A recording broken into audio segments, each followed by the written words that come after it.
بدعة وكل بدعة ضلالة وكل ضلالة في النار. أعوذ بالله من الشيطان الرجيم. بسم الله الرحمن الرحيم.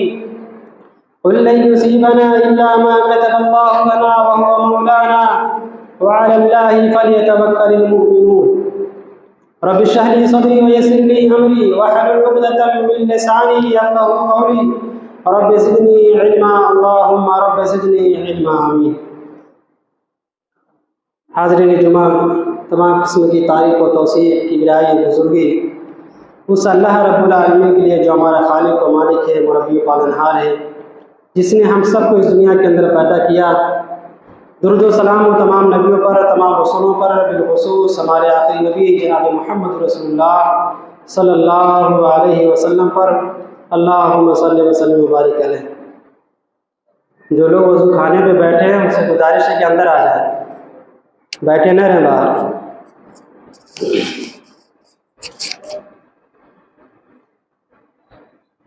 اللہ تبارک و تعالیٰ نے ہمیں اس دنیا کے اندر پیدا کیا تو ہماری رشد و ہدایت کے لیے، ہماری رہنمائی کے لیے اللہ تبارک و تعالیٰ نے محمد رسول اللہ صلی اللہ علیہ وسلم کو اس دنیا کے اندر مبعوث کیا اور آپ کے اوپر ایک عظیم کتاب، مقدس کتاب جسے ہم قرآن مجید کے نام سے جانتے ہیں، اللہ تبارک و تعالیٰ نے اس کتاب کو نازل کیا. اور جب ہم اس کتاب کو پڑھتے ہیں اور غور و فکر کرتے ہیں، تدبر کرتے ہیں، تو ہمیں اللہ رب العالمین کی معرفت ہوتی ہے. اللہ رب العالمین کی طاقت کیا ہے ہمیں اس کا پتہ چلتا ہے. اللہ رب العالمین کی ذات کیسی ذات ہے. جب ہم قرآن مجید کو ترجمے کے ساتھ پڑھتے ہیں، سمجھتے ہیں، تو ہمیں اللہ رب العالمین کی پاورفل طاقت جو ہے وہ ہمیں نظر آتی ہے. لیکن جب ہم قرآن سے اپنے آپ کو دور رکھتے ہیں، قرآن پڑھتے نہیں یا پڑھتے ہیں تو ترجمے پہ غور نہیں کرتے، تو ہمیں زندگی کس طریقے سے گزارنی ہے اور ایک اللہ رب العالمین کے بارے میں ہمارا عقیدہ کیسا ہونا چاہیے، ہمیں اس کا علم نہیں ہوتا. اور یہ علم نہ ہونے کی وجہ سے آج بہت سارے لوگ اللہ کو چھوڑ کر کے دوسرے کے در پر جاتے ہیں اور دوسرے ہی کو اپنا مشکل کشا، حاجت روا سمجھتے ہیں. حالانکہ اللہ تبارک و تعالیٰ ہی اس پوری کائنات کا بنانے والا ہے. انسانوں، جناتوں، جانوروں، جباتات، نباتات، ان تمام چیزوں کو پیدا کرنے والی ذات اللہ رب العالمین کی ذات ہے. لیکن ہمیں نہیں معلوم، اس وجہ سے ہم دوسرے راستے پر بھٹک جاتے ہیں یا ہم معلوم کرنے کی کوشش بھی نہیں کرتے. میرے بھائیو، اگر ہم قرآن پڑھیں اور ترجمے کے ساتھ ہم پڑھیں تو سب سے پہلے ہمارے عقیدے کی اصلاح ہوتا ہے. اور عقیدہ ایک ایسی چیز ہے کہ عقیدے کے بغیر کسی کی نجات نہیں ہو سکتی. سب سے اہم چیز عقیدہ ہے. اگر عقیدہ درست ہے تو ہمارے سارے اعمال اللہ رب العالمین کے یہاں قابل قبول، اور اگر ہمارا عقیدہ نہیں تو ہمارے لیے نجات ممکن نہیں. تو آئیے، موضوع جو ہے وہ یہ کہ نفع اور نقصان کا مالک کون. خطبہ مسنونہ کے بعد جو آیت کریمہ تلاوت کی اس آیت کو اٹھائیے. اللہ تبارک و تعالیٰ ارشاد فرماتا ہے کہ اے نبی آپ کہہ دیجئے، قُلْ لَن يُصِيبَنَا إِلَّا مَا كَتَبَ اللَّهُ لَنَا وَهُوَ مَوْلَانَا وَعَلَى اللَّهِ فَلْيَتَوَكَّلِ الْمُؤْمِنُونَ. کہ جو بھی مصیبتیں پہنچتی ہیں آپ یاد رکھیے کہ اللہ کی اجازت کے بغیر نہیں ہوتی. اسی لیے اللہ نے کہا ہے نبی آپ کہہ دیجئے ہرگز کوئی مصیبت، کوئی تکلیف نہیں پہنچ سکتی الا ما كتب اللہ لنا، مگر یہ کہ اللہ رب العالمین ہمارے حق میں، ہمارے مقدر میں جتنا لکھ دے. وَهُوَ مولانا، وہ ہمارا کارساز ہے، وَعَلَى اللَّهِ فَلْيَتَوَكَّلِ الْمُؤْمِنُونَ، اور مومن جو ہوتے ہیں اللہ کے اوپر ہی بھروسہ کرنے والے۔ اس آیت کریمہ میں اللہ تبارک و تعالیٰ نے یہ واضح کر دیا ہے کہ کوئی مصیبتیں، کوئی پریشانیاں یہ کسی قبر والے کی طرف سے نہیں پہنچتی، کسی پیر کسی بابا کی طرف سے نہیں پہنچتی، کوئی بھی ہو پریشانی اللہ کی مرضی سے ہوتی ہے۔ یہی وجہ ہے کہ اللہ تبارک و تعالیٰ نے دوسری آیت میں ارشاد فرمایا قُل لَّا أَمْلِكُ لِنَفْسِي نَفْعًا وَلَا ضَرًّا إِلَّا مَا شَاءَ اللَّهُ وَلَوْ كُنتُ أَعْلَمُ الْغَيْبَ لَاسْتَكْثَرْتُ مِنَ الْخَيْرِ وَمَا مَسَّنِيَ السُّوءُ إِنْ أَنَا إِلَّا نَذِيرٌ وَبَشِيرٌ لِقَوْمٍ يُؤْمِنُونَ کہ اے نبی آپ کہہ دیجئے لوگوں سے قُل لَّا أَمْلِكُ لِنَفْسِي نَفْعًا وَلَا ضَرًّا، اے نبی آپ لوگوں سے اعلان کر دیجئے، آپ کہہ دیجئے کہ آپ خود کسی نفع و نقصان کے مالک نہیں ہیں، نفع ولا ضرّا، آپ نفع و نقصان کے مالک نہیں، الا ماشاء اللہ، مگر اللہ جتنا چاہے۔ اور آگے اللہ کیا کہتا ہے وَلَوْ كُنْتُ عَالَمُ الْغَيْبِ لَاسْتَكْثَرْتُ مِنَ الْخَيْرِ، اے نبی کہہ دیجئے کہ اے لوگوں جان لو کہ اگر مجھے غیب کا علم ہوتا، اگر میں غیب کا علم جان رہا ہوتا لَاسْتَكْثَرْتُ مِنَ الْخَيْرِ، میں بہت ساری بھلائیاں حاصل کر لیتا، وَمَا مَسَّنِيَ السُّوءُ، اور مجھے نقصان نہیں پہنچتا، مجھے تکلیف نہیں پہنچتی۔ غور کی اس آیت کریمہ کے اندر اللہ رب العالمین ہمیں عقیدہ سکھلا رہا ہے کہ ایک مسلمان کا، ایک مومن بننے کا عقیدہ کیسا ہونا چاہیے، کہ اللہ نے کہا ہے نبی آپ کہہ دیجئے لوگوں سے کہ آپ نفع و نقصان کے مالک نہیں ہیں، آپ کو کچھ بھی نہ نفع پہنچ سکتا ہے نہ نقصان، سوائے اتنا جتنا اللہ چاہے، اور آپ یہ کہہ دیجئے کہ آپ کے پاس غیب کا علم نہیں ہے۔ آپ اس دنیا کے اندر کیوں بھیجے گئے؟ ان انا الا نذیر و بشیر لقوم یؤمنون، اب کہہ دیجئے لوگوں سے کہ میں تو ڈرانے والا اور میں بشارت دینے والا، خوشخبریاں سنانے والا میں اس دنیا کے اندر بنا کر کے بھیجا گیا ہوں، میں نفع و نقصان کا مالک نہیں۔ جب نبی نفع و نقصان کے مالک نہیں ہو سکتے تو کیا دنیا کے اندر کوئی نبی سے بڑی ہستی ہے جو نفع و نقصان کی مالک ہو سکتی ہے؟ یہ سب سے بڑے عقیدے کی اگر ہم اس آیت کو سمجھ لیں تو ہمارا عقیدہ بالکل درست ہو سکتا ہے۔ جو لوگ قبروں کے پاس جاتے ہیں، مزاروں پہ جاتے ہیں اس ارادے سے کہ ہم ان کے پاس جا رہے ہیں تو ہمیں بیٹا بیٹی نہیں ہو رہا ہے تو اب ہو جائے گا، ہم ان کے پاس جاتے ہیں ہمارے کاروبار میں نقصان ہوتا ہے، اگر ہم فلاں بابا کے پاس گئے تو اب ہمارے کاروبار میں نقصان نہیں ہوگا۔ میرے بھائیوں، یہ شیطان کی طرف سے یہ چیز بتلائی جاتی ہے اور یہ شیطانی کام ہوتا ہے، یہ ایک مومن کا کام نہیں ہوتا ہے۔ ایک مومن کا بھروسہ، اس کا اعتماد اللہ رب العالمین کی ذات کے اوپر ہوتا ہے۔ کیوں؟ اس لیے اس کا عقیدہ یہ ہوتا ہے کہ ہمیں پیدا کرنے والی ذات اللہ رب العالمین کی ہے، ہمیں موت دینے والی ذات اللہ رب العالمین کی ہے، ہمیں دوبارہ زندہ کرنے والی ذات اللہ رب العالمین کی ہے، ہر نفع و نقصان کا مالک صرف اللہ رب العالمین کی ذات ہے، اللہ کے علاوہ کسی اور کی ذات نہیں ہے جو نفع و نقصان کی مالک ہو، نبی کو بھی نہیں ہے۔ کسی شاعر نے کیا خوب کہا تھا، نبی سے یا ولی سے یا کسی سے کچھ نہیں ہوتا، اگر توفیق رب نہ ہو تو کسی سے کچھ نہیں ہوتا۔ یعنی نہ نبی کے پاس کوئی طاقت ہے کہ وہ کسی کو نفع و نقصان دے دے، نہ علی کے پاس کوئی نفع و نقصان کی طاقت ہے، نہ ولی کے پاس ہے، نہ پیروں بزرگوں کسی کے پاس نہیں ہے نفع و نقصان کی طاقت۔ جب تک اس دنیا کے اندر زندہ تھے دنیاوی اعتبار سے انسان ایک دوسرے کی ہیلپ کرتا ہے، مدد کرتا ہے، نفع و نقصان میں کام آتا ہے، لیکن مرنے کے بعد کوئی کسی کے کام نہیں آتا ہے، کوئی کسی کے کام نہیں آتا ہے۔ جب نبی کسی کے کام نہیں آ سکتے تو پھر ان کے بعد آنے والے لوگ کیسے کسی کے کام آ سکتے ہیں؟ یہ عقیدے کے لیے بہترین آیت ہے، اگر ہم اس کو سمجھ جائیں تو ہمارے عقیدے کی اصلاح ہو سکتی ہے۔ دوسری آیت اٹھائیے، جو لوگ حصول نفع کے لیے امید رکھتے ہیں باباؤں کے پاس اور ڈرتے ہیں ان کے خوف سے ہی کہیں اگر ہم نے تھوڑی سی بے ادبی کی تو پھر ہم اللہ برباد کر دیے گئے۔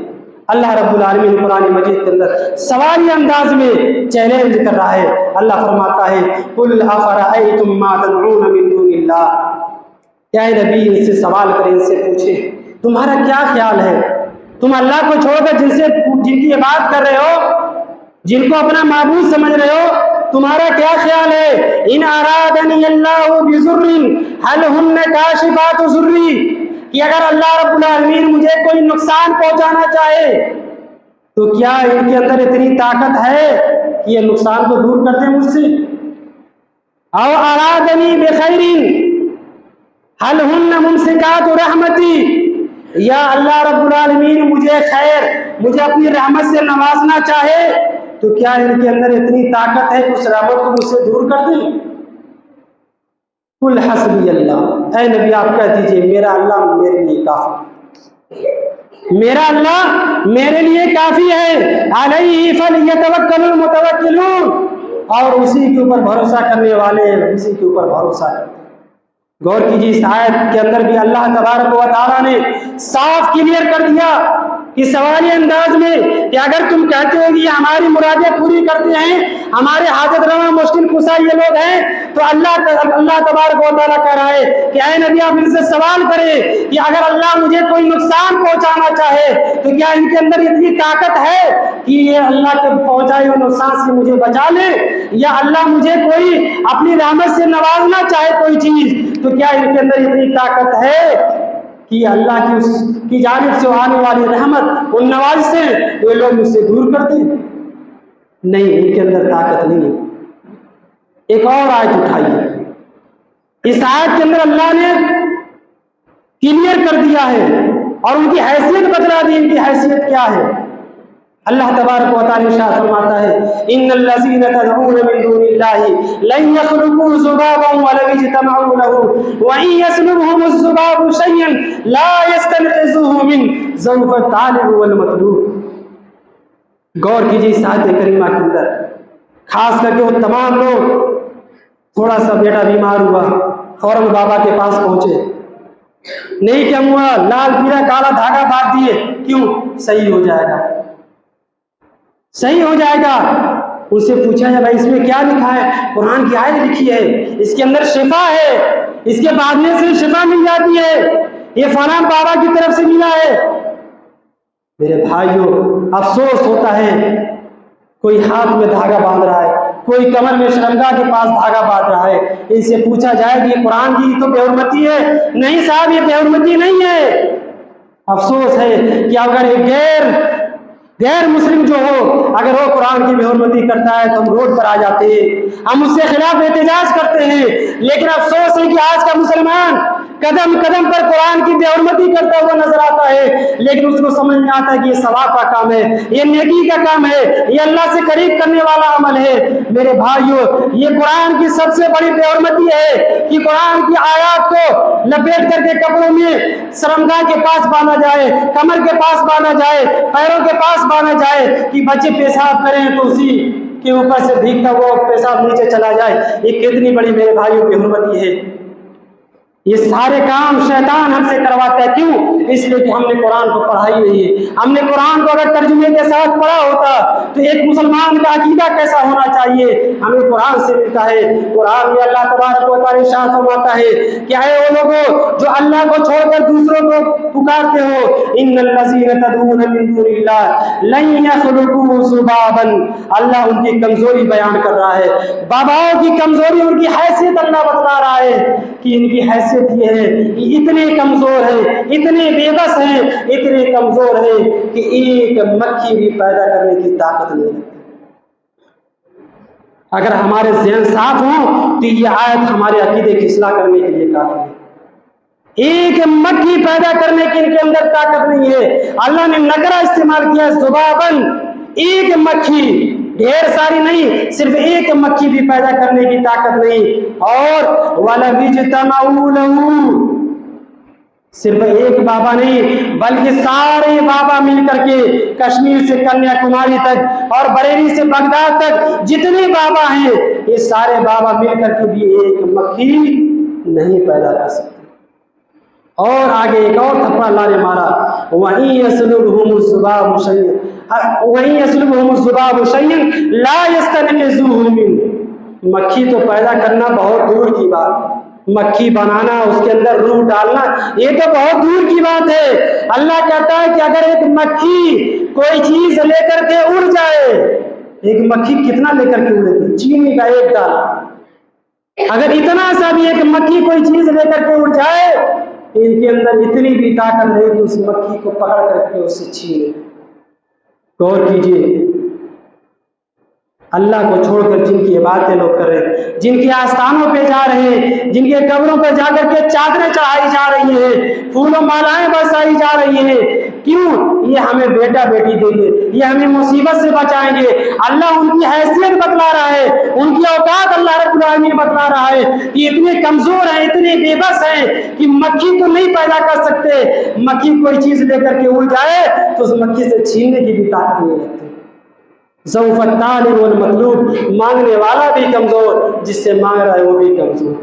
گویا کمزور سے مانگ رہا ہے، بے بس سے مانگ رہا ہے، بھکاری سے مانگ رہا ہے، کوئی طاقت نہیں ہے۔ میرے بھائیو، اپنے عقیدے کی اصلاح کر لو، اپنے عقیدے کی اصلاح کر لو۔ اگر ہم نے اپنے عقیدے کی اصلاح نہیں کی تو چاہے کتنی نمازیں ہم پڑھ لیں، کتنے روزے رکھ لیں، کتنی حج عمرہ کر لیں، کتنے صدقہ و خیرات کر لیں، کوئی کام آنے والا نہیں۔ آخرت میں جہنم ہمارا مقدر بن کر کے رہے۔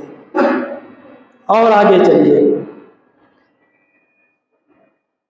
ایک اور پیاری سی آیت اللہ تبارک و تعالی ارشاد فرماتا ہے کہ جو لوگ اللہ کو چھوڑ کر جن کی عبادت کر رہے ہیں، اے نبی ان سے کہیے وَإِن يَمْسَسْكَ اللَّهُ بِضُرٍّ فَلَا كَاشِفَ لَهُ وَإِن يُرِدْكَ بِخَيْرٍ فَلَا رَادَّ لِفَضْلِهِ یصیب بہ من یشاء من عبادہ۔